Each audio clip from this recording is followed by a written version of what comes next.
Hello, this is Seth Parnell, the minister of the Portia Church of Christ, and this is episode 114 of the Midweek Bible Study. Hope that you are doing well. Hope that you're having a wonderful week. We appreciate you dropping by and being with us tonight, whether you watch it right now or if you watch it later on. We want to let you know that we appreciate you, and we hope this is something that does you some good. Hope this is something that can help build you up, as a Christian and strengthen you in what you do. We always want to let you know that we invite you to Portia if you're in our area, if you're around the Portia area. We are located at 307 South Jackson Street in Portia, Arkansas. Right now we are meeting at 10 o'clock and 11 o'clock on Sunday mornings, and 5 o'clock and 6 o'clock for Sunday night and Wednesday night, respectively. And so if you're in our area, we hope that you would stop by. You would come see us, and we would love to worship with you, and we would love to get to know you as Christians and as your brothers and sisters of Christ. It's always good to be around each other and to be able to worship with each other. And so, if you're in our area, we hope that you can take advantage of that and come see us sometime. We also want to let you know that if you have any questions or comments about what we study, or if you have suggestions for a future episode, then feel free to send those our way as well. We would love to hear what you think about this, and love to hear what you think about what we talk about tonight, and be able to put your own contribution in there as well. And so just know that you have that option there as well. But again, we wanted to thank you for being here tonight. I know we're going to have a good study tonight, because tonight we have a guest with us, coming all the way from Neosho.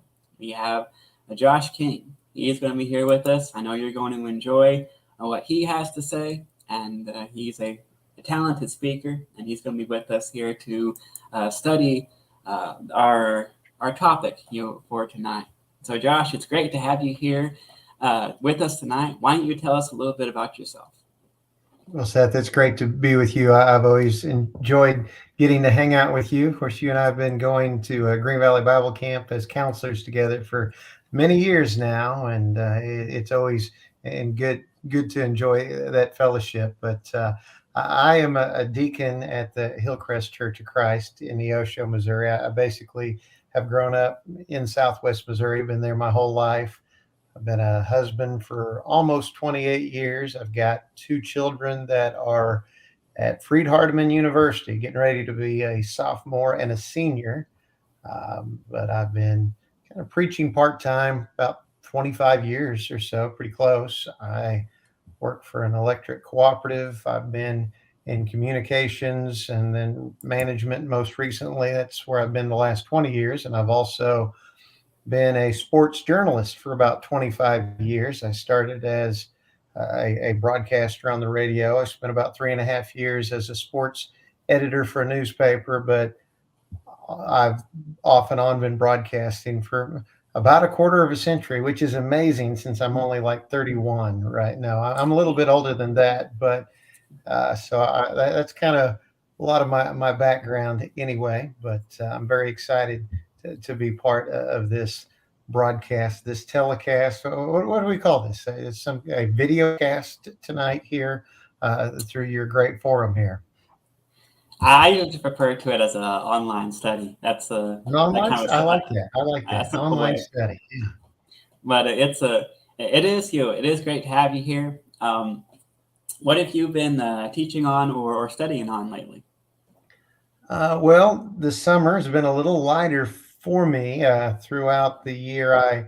I'm the Wednesday night teacher at Hillcrest. Me and John Deffenbaugh have been doing that together for a while now, and we just finished up Galatians and Ephesians. It had been our last two studies. But in the summer at Hillcrest, we have a summer series where we've had many visiting preachers from around the area come and speak. So that's made my load a little lighter there, but I do preach once or twice a month in Columbus, Kansas. So I develop lessons there, and then I'm involved. I teach Sunday mornings or junior high and high school class. We have weekly youth devotionals that I'm part of. So I've had lots of things I've been studying, but not one devoted strong study over the course of recent weeks. But just trying to be as good a student of the Word as I can be. Yeah, absolutely.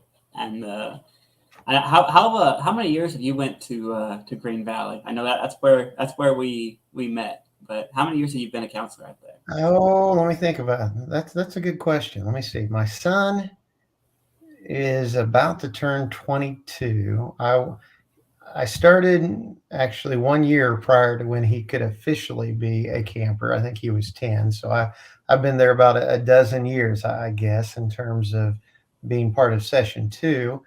Session eight of Green Valley, I went for about 5 years up until recent years. So I've spent a lot of my summers at Green Valley, and I love it. It's just such a great environment. I love being around kids. I mean, that's really my MO, and I just to have that opportunity to encourage and edify and hopefully win some young souls. It's just a great place to be.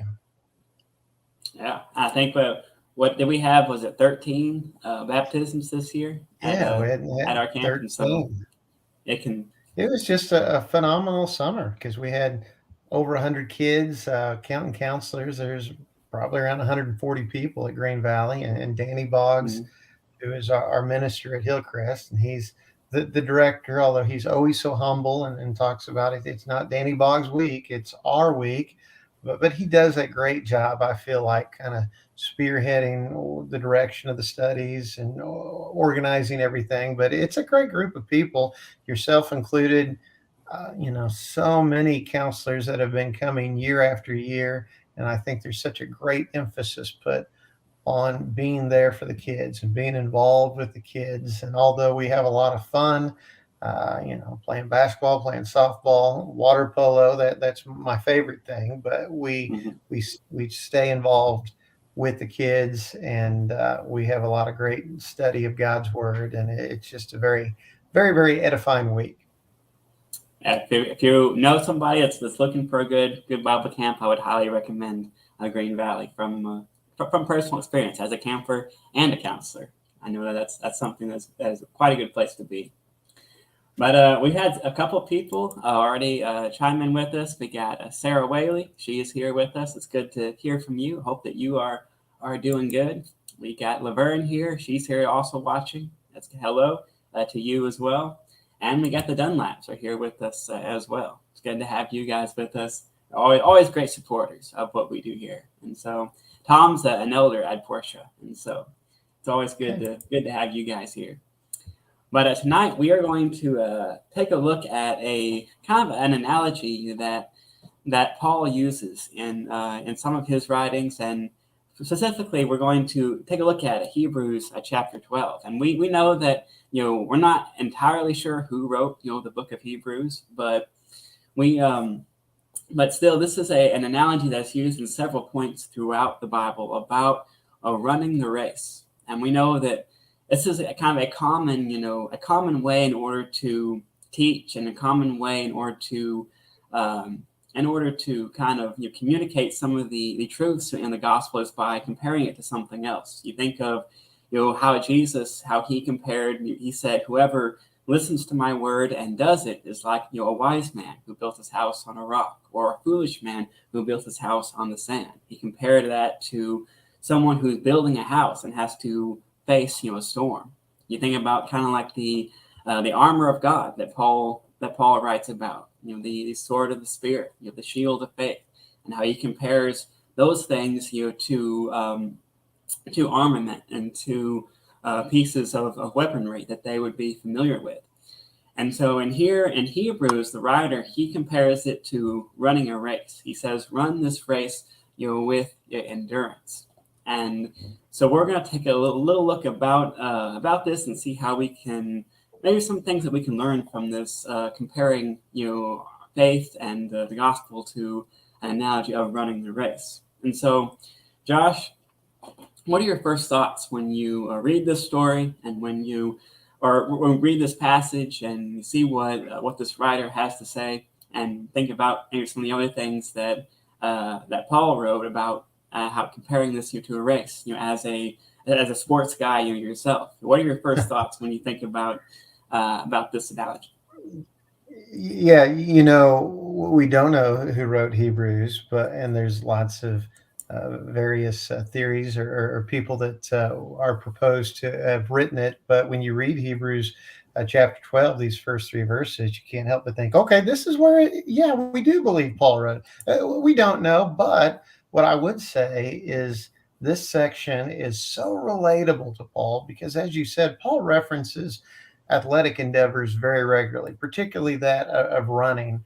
It's evident Paul had an athletic mindset. He says in Second Timothy chapter 2, verse 5, he talks about those competing in athletics. They won't be crowned unless they compete according to the rules. In 1 Corinthians chapter 9, verse 24 through 27, he talks about conditioning ourselves and running in a way that we might win that eternal prize. He references running in Galatians 2, verse 2, Galatians 5, 7, Philippians 2, verse 16, 2 Thessalonians 3, verse 1, all references to running and that of a race. Philippians 3, 13 and 14, that's where he says, I don't regard myself as having laid hold of it yet, but one thing I do, forgetting what lies behind, reaching forward to what lies ahead, I press on to the goal of the upward prize of God in Christ Jesus. So he's pressing forward. And then at the end of, near the end of Paul's days on earth, as he's writing to Timothy in 2 Timothy chapter 4, verse 7 and 8, he says, I fought the good fight, I finished the course, and kept the faith. Hence, therefore, there's laid up for me a crown of righteousness, which the Lord, the righteous judge, will award to me on that day, and not only to me, but also to all those who love his appearing. So, yeah, Paul impresses upon us time and again that this life, it is a race, and we say a lot, it's a marathon, it's not a sprint, and Mm-hmm. it takes endurance. It's just such a good analogy because if you're not dedicated and pushing to the very end, Galatians 6, verse 9 says, don't grow weary in doing good, for in due season we'll reap if we do not give up, if we do not lose heart. We got to keep on keeping on. So I think that this race analogy is very apropos. It does work very well, and especially in multiple elements that come into it. And I know, I've done a 1 mile sprint before, and I've done a half marathon, and I know that you approach those two races in very different ways. Like if you run a half marathon like you do that mile sprint, it's not going to work, and you can reverse that as well, but. And to run with endurance, to be someone who not only obeys the gospel but stays faithful along the way, someone who is working for the kingdom. We know that someone who is just someone who avoids sin is not someone who is remaining faithful, but you got to be someone who's out there working. You got to be someone who's out there doing what God has called us to do. And so the action of running, and I think makes a great analogy in this case, and where a person is still doing what they can to move forward, and even though things may be difficult, sometimes they still move forward. And I know, and a lot of those verses that you referenced, sometimes he uses words like strive or press on, overcoming some of these obstacles. That's something that we're going to talk about a little bit about tonight, about overcoming some of these obstacles that you might face. But it's definitely, I think it works as a great analogy for a person's faith. Yeah, absolutely. And even that next verse of Hebrews 12 talk about you not in your striving, you've not resisted to bloodshed, and you're striving against sin. So it just shows that it's a constant struggle. He writes 1 Corinthians chapter 9 there about we buffet our body, we discipline our body. It's about pushing to the end. So yeah, it's very much about endurance. So it definitely parallels that of the Christian life. And if we take a look, this is the verse here for Hebrews, Hebrews 12:1 that we're kind of going off of. And here it's in verse 1, it says, "Therefore, since we are surrounded by so great a cloud of witnesses, let us also lay aside every weight and sin which clings so closely, and let us run with endurance the race that is set before us, looking to Jesus, the founder and perfecter of our faith, who for the joy that was set before him endured the cross, despising the shame, and is seated at the right hand of the throne of God." And so that's what we have here in Hebrews. And you can see, the section there in verse 1, talking about running that race with endurance, that is set before us. But to kind of get some context, to kind of get maybe a view into maybe where Paul was at this time. What was the world like during Paul's day? When you think about some of the environment that he was in, the environment that he existed in, and that he was trying to do the work of God, trying to spread the gospel, trying to remain faithful himself. Maybe if you take a kind of a broader picture of it, what was the world like during Paul's day? Well, he definitely had obstacles and weights that were bearing down on him. Of course, in Paul's day, all roads led to Rome. It was the Roman Empire, and so that was a good thing in some respects. The Roman Empire, it had the Pax Romana, which was the peace of Rome, which was great peace largely across the realm, so that you were able to have a discourse with people and get out and preach the word. That also helped along by the Roman highway system. So there were some good things going in his favor. Also, in large part, people were speaking a similar language, Koine Greek, although Latin from the Roman influence was coming more and more common. But that was the world at his time. But he lived at a time when, especially as he's trying to preach the good news, this New Testament of Jesus Christ, he's contending with a Jewish population that was so proud of their heritage and the old law. And maybe we'll talk more about it as we go through it. But Paul was up against Judaizing teachers everywhere he went, and he took much persecution. In fact, we know Paul, originally Saul, was a great persecutor of the church. So he had challenges. In some respects, I think it was a world that listened to ideas. You look at Athens and Greece, that was fame there. You had all those great philosophers that, and there on Mars Hill, they were always looking for something new to hear about. And Paul was able to bring something new for them to hear, but there was also a great immorality was rampant throughout many places where Paul went, like in Corinth, where you had the temple of Aphrodite, where there's like 1,000 prostitutes once upon a time were part of pagan worship. So lots of challenges. There was at least a climate where Paul could get about and talk to people. Sometimes they were tolerant, sometimes not so much. Honestly, it seemed like normally with Paul, he had success when he first entered a city. So he would go to that synagogue first and would reason, but that would only last so long because it was those Judaizing teachers that would stir the pot and drive him out of town, or push against him. And so it was definitely an interesting era for Paul to be working in. But obviously Paul did many great things, arguably the greatest Christian that we've ever had in our New Testament time period. I would definitely say, if you were to say, one of the best, evangelizers, one of the best, or maybe evangelist would be a better word for it. but one of the best evangelists and most effective. Paul's hard to beat. With what he did. Yeah. With the churches that he planted. He was someone who he always seemed like, because of his background, it always seemed like he was trying to make up for lost time. Like he was, someone when he was, converted on that road to Damascus, he knew what he had been going in the opposite direction of where he needed to be, and so he was always going 100%, forward, and nothing could deter him from doing that.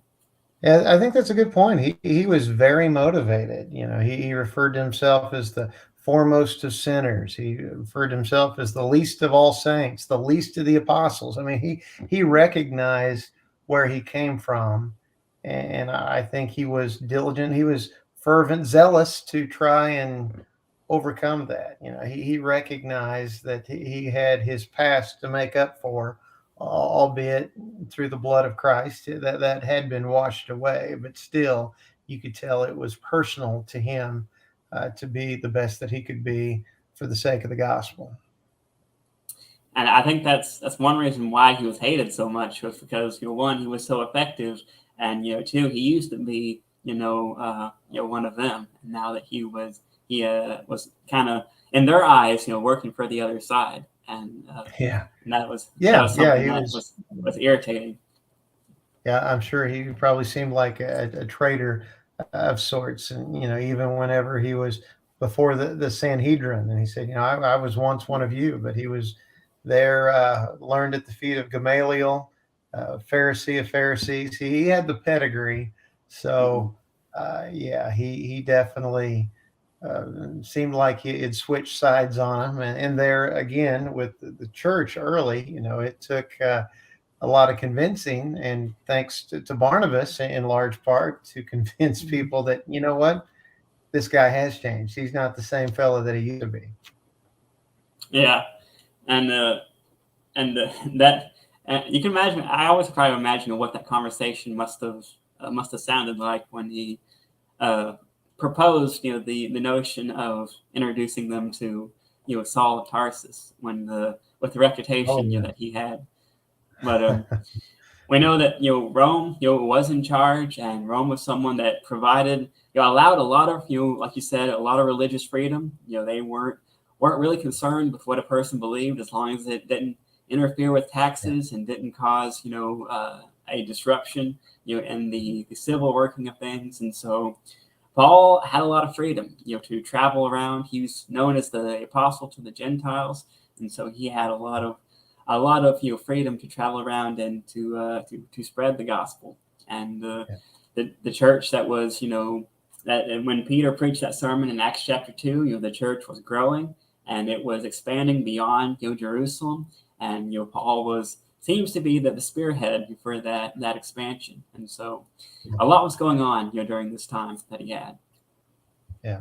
And it was later in Paul's ministry, very late in Paul's life, when things got quite hostile, though, even with Rome, as Nero blamed the Christians for starting the Great Fire of Rome. And obviously, Nero is infamous for his treatment of Christians, lighting some of them on fire to illuminate his garden of an evening. So, and we have in tradition that it was Nero that brought Paul's life to an end. But up until late in his life, he was able to teach right up as to the point that the Jewish, those Judaizers would stir the pot up against him. But it was a great era, in the fullness of time. That was part of God's plan from the very beginning, that with the church, this was when it was going to happen. And the days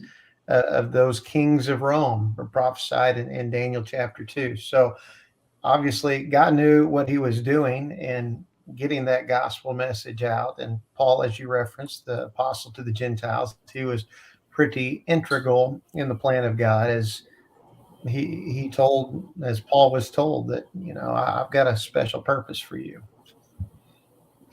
Yeah, he's a chosen vessel. He's got a special purpose set for him.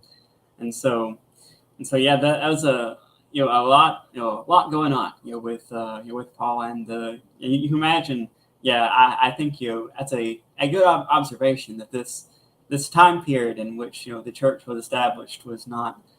I don't think it was an accident, but it was something that was definitely, you can see God at work in this case.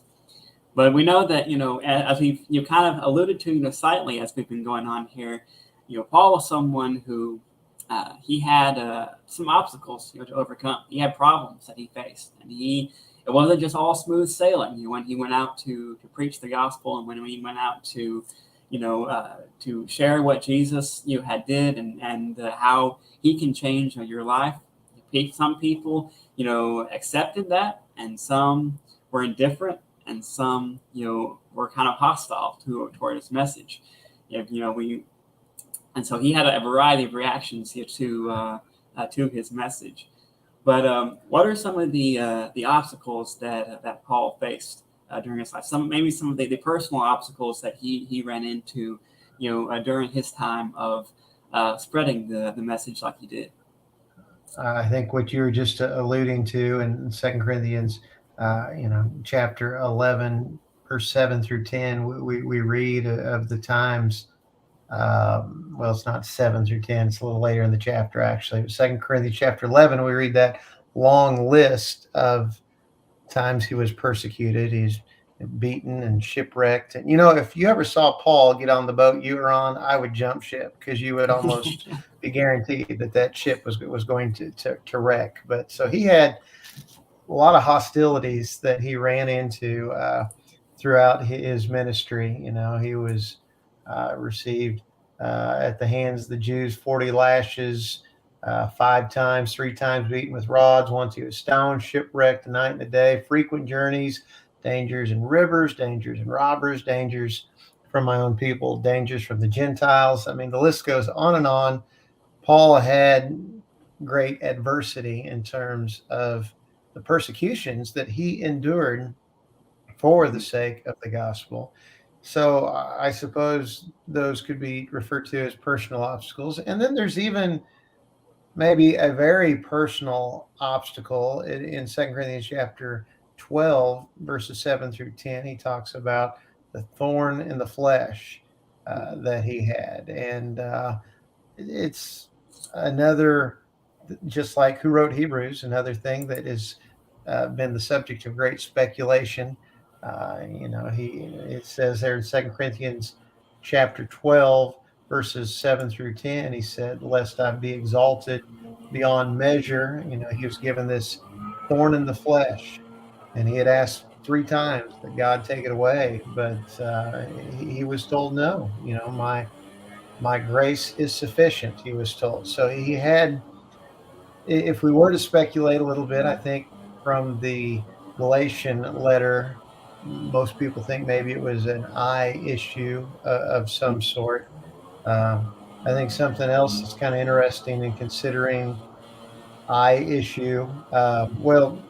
Galatians chapter 4, verse 13 through 15 talks about his. Well, I'll read this. Galatians 4, beginning in verse 13, he says, it was because of bodily ailment that I preached the gospel to you at first. And though my condition was a trial to you, you did not scorn nor despise me, but received me as an angel of God, as Jesus Christ. And what then has become of your blessedness? For I testify that if possible, you would have gouged out or plucked out your eyes and given them to me. So something unsightly, perhaps, with his eyes. In Acts chapter 14, I think the first 7 verses there talks about what might have prompted Paul to write the book of Galatians. And we know Luke wrote Acts, and Luke seems to omit Paul's condition. But if you think about that, Luke was a doctor, a physician, and he may have been from Colossae. Now, here's going to be a lot of theorizing, but Colossae is near Kos, and Kos was the home of Hippocrates, who wrote the Hippocratic Oath, which was about the same oath that doctors take in modern times, and a lot of it is regarding patients' privacy. So if you think about all the detail that Luke gives on bodily bumps and bruises throughout his writings, you think back to Jesus in Gethsemane. He's the only gospel writer that brings forth the condition of the sweat drops like blood. So if Luke is so detailed in other medical descriptions, the fact that he omits Paul's ailment may speak to Luke was his personal physician, so he wasn't going to spill more than he had to, but also just west of Galatia was the medical school at Laodicea, where there was an eye salve that they produced, which may have been why Paul went to Galatia. A lot of speculation, a lot of things we don't know, just things that we can point to, but that certainly was a physical hardship that Paul had while he was out trying to preach the gospel message. So he could indeed reference back to those hurdles and obstacles that are part of running. Yeah, I think it's kind of hard to to imagine when you think about when you list all those things that he went through, all those persecutions that he suffered, and he says, even after I went through all that, God gave me this, so that I won't be exalted above my station. That's it seems like in our mind we might think, well, Paul's had enough, but God knows more than we do, and certainly His ways are higher than ours. And there's a lot of speculation. That's usually the first thing that I think of when I think of this question, was that thorn in the flesh. And I think probably his eyes are probably the most likely, but we don't of course we don't know that for sure. But and you can imagine with as much writing as Paul did, that would be an issue that would come up, as far as being such an educated person that he was. Reading and writing was a big part of what he did, and so that would certainly be cause some frustration, for him, if that was the case. But he worked through that as well, and he asked God, and he petitioned God for this to be removed, and yet he's told, my grace is sufficient for you, and that wasn't in the end. After the third time, that was enough for Paul, and he was able to. I guess he moved on, from there. But one thing I think of when I hear that list, of the different things that he went through. One thing you do when you're go about running a race is that you don't just get off your couch and show up on race day without ever running a lap or running a distance. But in order to be someone that is going to be successful in a race, you got to train for it. You got to run beforehand. You got to condition yourself for it. And I wonder, when he first got beaten, when he first took those lashes, I wonder if it was easier for him the next time, or if it got harder along the way. It's either he that I've been through worse. I've been through this before. God's going to take care of me in this case, or did it mount up to where each instance was harder. We don't have that deep of insight into Paul's mind, but I think maybe that type of conditioning, that God was going to pull through for him, was something that helped Paul, at least in this case. That's a great point, Seth, because could a guy get calloused from being beat by rods or lashes? It had to be hard every time he took it, yet did he get used to it? But it says so much about Paul's mentality. I think in Acts chapter 20, when he's on his way back on that third missionary journey, headed back to Jerusalem, and he encounters the Ephesian elders there at Miletus, and they are encouraging him not to go to Jerusalem. And he says, I don't know what lies ahead of me other than it's tribulation and chains and persecutions. He said, but I have to go. I'm bound to go. And then, like the next chapter, when he is in Caesarea, and he's in the home of Philip, and Agabus, the prophet, comes and takes Paul's belt and binds his hands and says, "This is what they're going to do to the one who owns this belt." And Paul says, "What are you doing? You're breaking my heart. I have to go." So he knew what was coming his way, and yet, oh man, the courage and the zeal, the fortitude that he had to keep pushing on. He's just such an inspiration, and such a standard for us to aspire to follow. He was certainly so great for the gospel.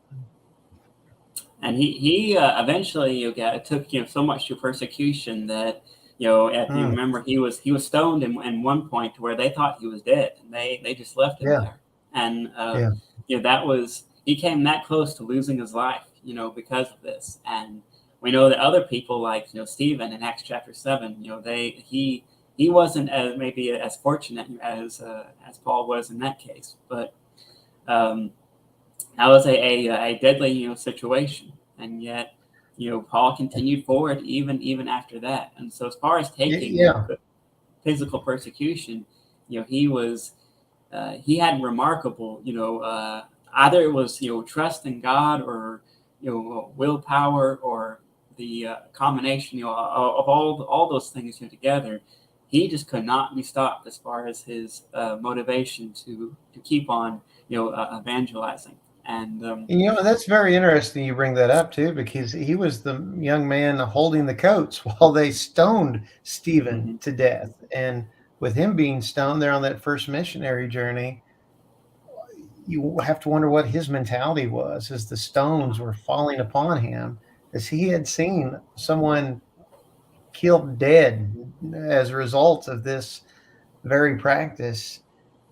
You just wonder, as he knows he's still alive, somehow he escaped death, if that just made him realize back to what he had been told by Jesus about how you're a chosen vessel of mine. Maybe it just gave him more resolve. He knew he was destined to do what God's purpose was for him, but to keep pushing on and pushing on after taking one beating after another, that says so much about Paul. and I know Paul would later say on in his life, it's much better for me to be with Christ, but it's more Yeah. needful for me to be here. But he had at the end of his life, he had a desire to be with Christ, and you can certainly understand that with all of the pain that he went through. But Hmm. we know he also had some obstacles, in his ministry as well, and a lot of these maybe kind of bleed over into his personal obstacles that he faced, and so we'll probably go through these a little quickly. But and looking at this, what are maybe some obstacles that he faced, as far as his ministry would go?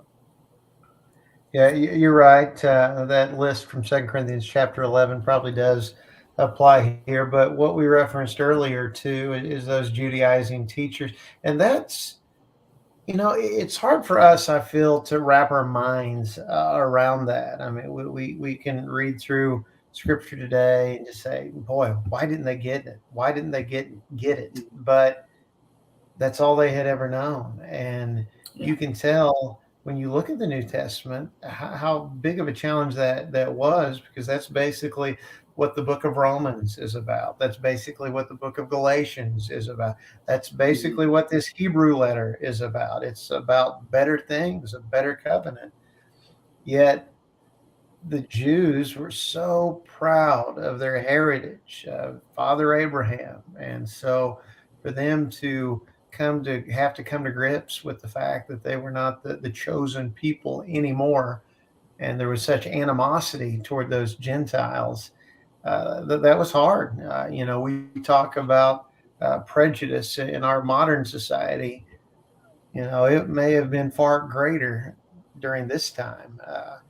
You had that dividing wall around the temple that the Gentiles couldn't cross. There was even a sign, and archaeological evidence has unearthed a couple of these signs that says, you cross this wall, you die. I mean, cross this wall at risk of death. So there was great animosity, and that's what Paul, as he went into one city after another, he started with the Jews. He'd start in the synagogue because Mhm. that's where people that believed in God assembled. That's where people who honored God assembled. So he would start in the synagogue every time, and it said that he would reason with the scriptures, but their tolerance was only so much. And thankfully, many Jews did believe upon every stop, but it was those that didn't want to give up on their past that would would stir the pot. As Paul went Mhm. around on his missionary journeys, he had this big group of Jews following him. You look at what our society went through in the last few years with all of these riots, and you had some paid rioter groups really that were just to cause chaos and cause a ruckus. Well, that's kind of what these Jews kind of became. They followed him Mhm. right into Jerusalem and accused him of bringing Trophimus the Ephesian into the temple. That was what Paul was up against. He was basically just staying ahead of this Jewish band of rebel rousers that were on his tail as he went throughout those missionary journeys. Yeah, and that, like I said, that was a huge problem, for him. And I think there is a distinction to be made between, like, for instance, like the Pharisees that Jesus, dealt with. They, in the end, they were more of a politician than they were a true student, of God's word. You could put all the evidence you could, in front of them and convince them of every single thing, and yet they would still, go ahead and Yeah, did what they did because their interest wasn't in, spiritual things. And I that's think right. there's a lot of people in Paul's case, as well, who had that same mentality because they know if their position, would change, if the gospel was something that was preached, and Paul had to go, over and over again, on this point of explaining it, and then there's also probably other people who just genuinely, like you said, this is all that they knew, and this was an incredible change. If you remember in the Sermon on the Mount that Jesus, spoke in Matthew, 5 through 7, most of what he says is, you've heard it said, Yeah. this is what it is, but this is how it's going to be, in the new covenant. And like I said, it's a big Hmm. change, and it takes a lot to understand that. And so, yeah, I think there's some people who wanted maybe to protect themselves, and there's other people who just genuinely, I think, wanted to understand, what God required of them, in this case. Yeah, yeah. You said it right, that they were those that preferred the praise of men. And, that's what Scripture said about them, and that's very sad. And unfortunately, that's still to this day. Yeah, we have celebrities or politicians that don't give up their status, but I think you even see it amongst those that are in the denominational world that may see the truth, but they're not willing to follow the truth because it means losing their status. Maybe dad and granddad and great granddad that they all attended here. I can't say that they were wrong, although Jesus says in Matthew chapter 10, verse 37, he who loves father and mother more than me is not worthy of me. So, yeah, that's what Paul was up against, was those that love the praise of men more than following God.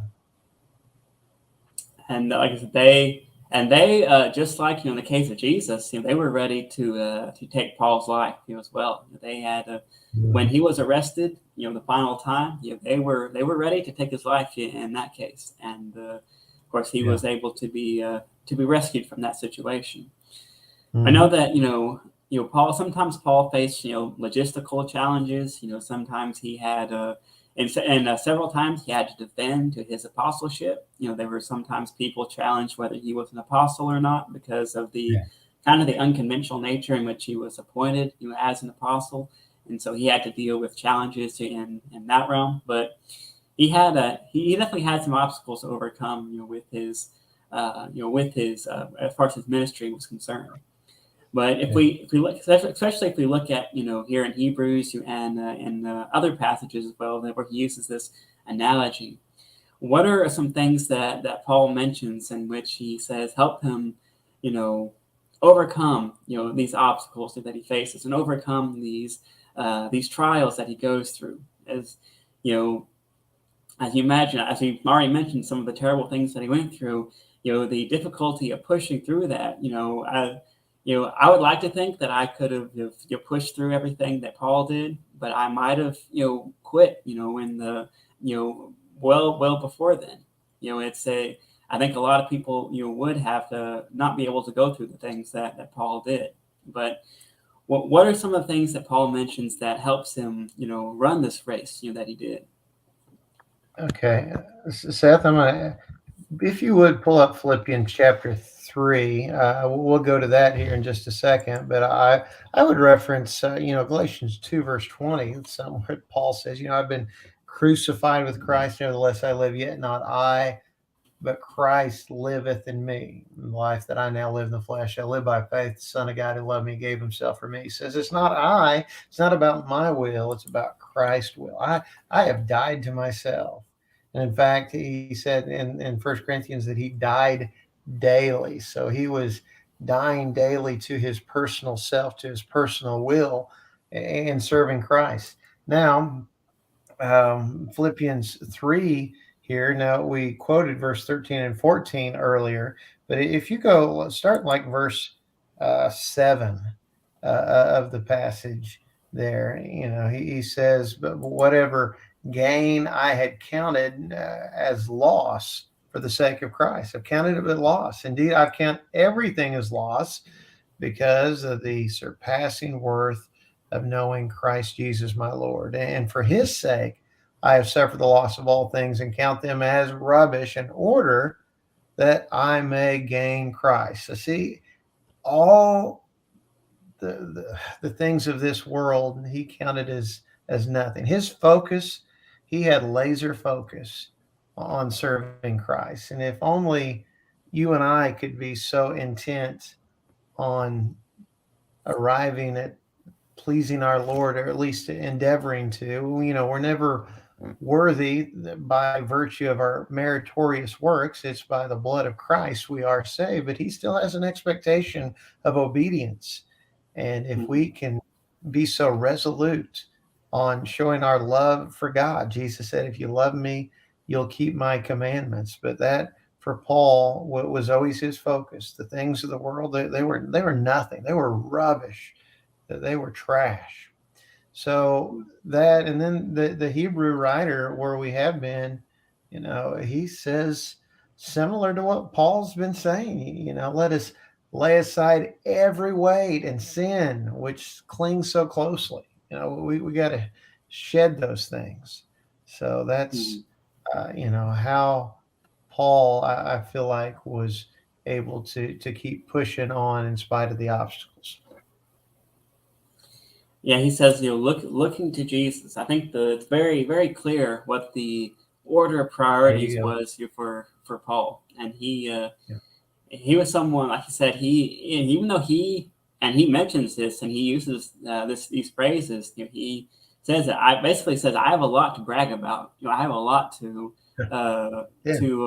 put out there that I've done, but yet all those mean nothing to me because I'm a servant of Jesus. I'm working for his cause, and I think a lot of, and that's a lot of obstacles I think can be eased or overcome if we have a greater focus on the one that we're serving, because that incorporates a lot of other things, and as you mentioned, obedience. You mentioned, being someone who is not only willing to know the word, but has the motivation to apply it and put it in action, so where that you are, being an active servant, of Jesus. And that's something that Paul did, and nothing else would substitute for it. He wouldn't allow any other substitute, for this case. And so he was, he and his, going through all the things, that he did, that was always, at the top of his list. Even you might say, I imagine there was maybe a lot of people that, may have came to Paul and said, you need to slow down on this, because this is, bad for your well-being. This is, bad for your health. You're going to, this is going to end, in a bad way. But we know that Paul kept on going forward. He had that priority, in his life. And there again, that's what Philip and those in Philip's household were saying. Don't go to Jerusalem. And he said, you're breaking my heart. How can I not go? So yeah, you're right on. I mean, he had people saying, give up, Paul, turn back, but he would not. So yeah, he was resolute. Yeah.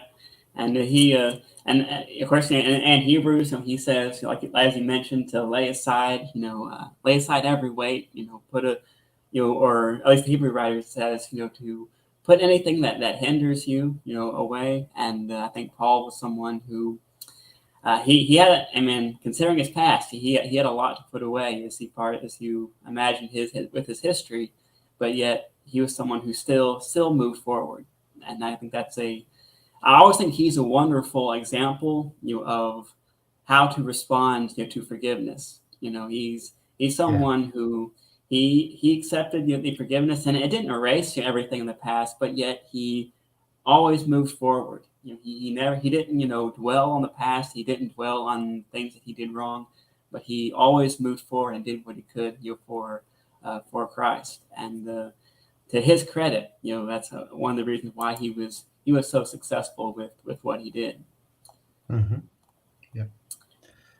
But we're kind of running a little bit low on time here, and so we're going to maybe kind of begin to wrap this up. But when we think about our situation, and as Christians, if we maybe take a look at ourselves and the modern day obstacles that we face, and in your experience, maybe what are some obstacles that Christians face in our modern day that kind of threaten to derail us from this race that we're running, that threaten to either stop us or slow us down, or cause us to get misdirected.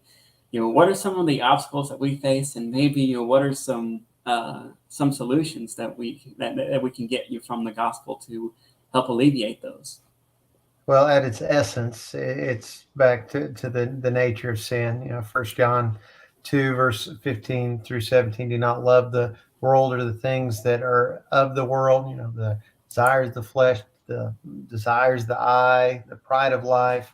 They're not of the Father, but they're of this world, and those things are passing away. It is selfish desires. It is lust. It is the things of this world that pull us astray. And there's so many things that can just captivate us and take our focus away.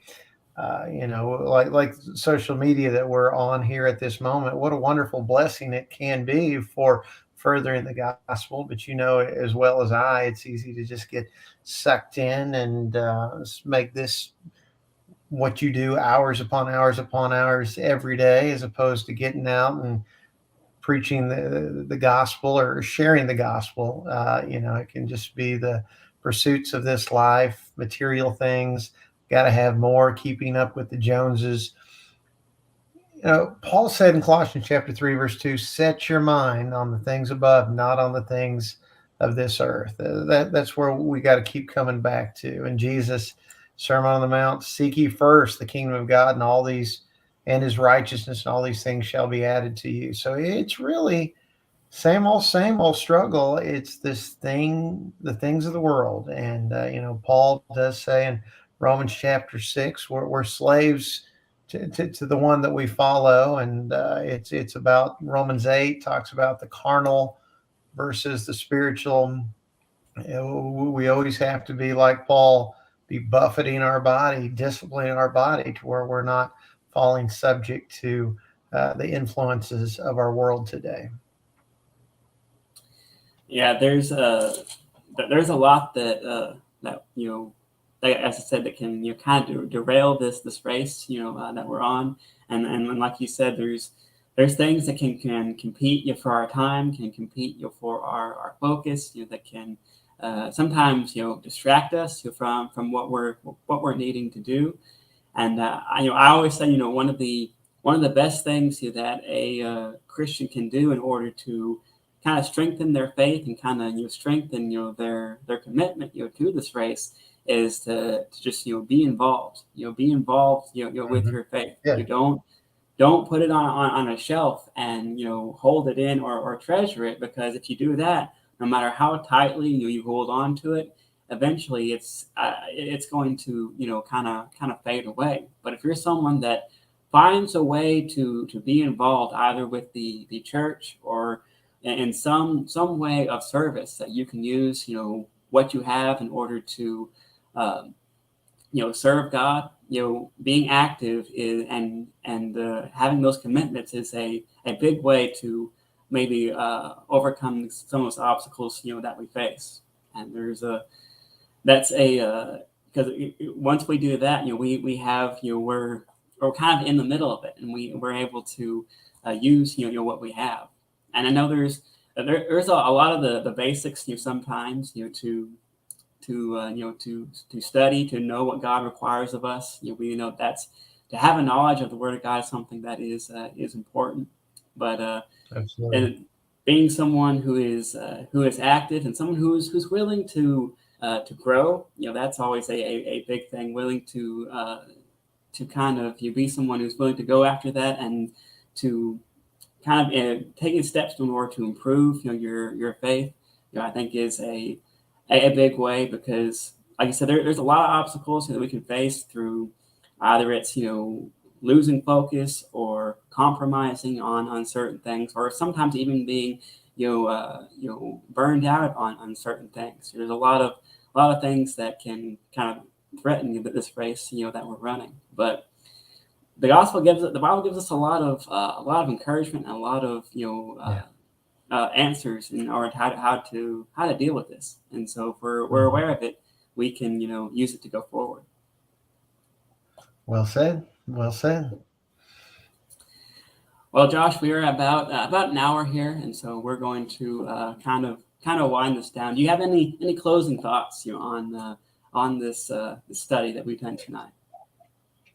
No, it's just back to that old thought that we threw out at the first. It is a marathon, not a sprint. And we got to keep pushing to the end. This world has got a lot of distractions. It's just our culture today. That's trying to pull you away from what should be first and foremost. And I think you said it well. If we involve ourselves with as many activities as we can surrounding the church, if we can just truly be looking to put others first and to be that kind of example, so let your light so shine before men so that they might see your good works, glorify the Father who is in heaven. It's just about being consistent and realizing that there's never any way we're ever going to be repay God, but we owe him everything. Luke 17:10. So you too, when you've done all things that are commanded you, even then say we are unworthy slaves. We've done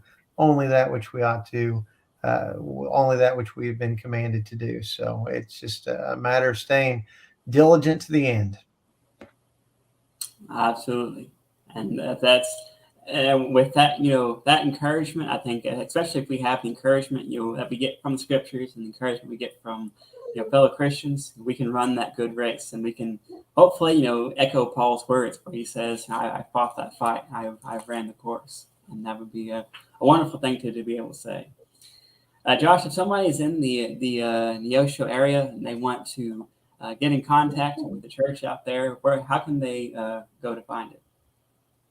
Neosho Church of Christ.org is our website. And from there, you can find links to our Facebook. You can find our YouTube channel. We stream our Sunday morning and Sunday evening services, and then those lessons are archived. So there's a lot of great resources there. But just you can reach us through the website. We can communicate with you through Facebook or any of the social media platforms. Reach out, or you can call the building 417-451-2724, or email the church at info@neoshochurchofchrist.org. And we'd love to get with you and help you study and help you, be all that you can be to the glory of God. Well, Josh, we've loved having you here tonight. We appreciate all the good work that you do at not only at Neosho, but also at Green Valley. And so we wish the very best for you going forward, and hope everything goes your way. I appreciate it, Seth. Thank you very much. I'm flattered to be included on this video study, and appreciate all your good work. So I know Portia's blessed to have you, because you certainly are a man zealous for serving the Lord. So I wish you well in all your endeavors also. I appreciate it. I hope that you have enjoyed this episode of the Midweek Bible Study. We'll be back here next Thursday night for another episode at 7:00. So hope you can join us then. But until next time, we hope you can go out and be the light of the world and glorify God in everything that you do. And we'll catch you next time.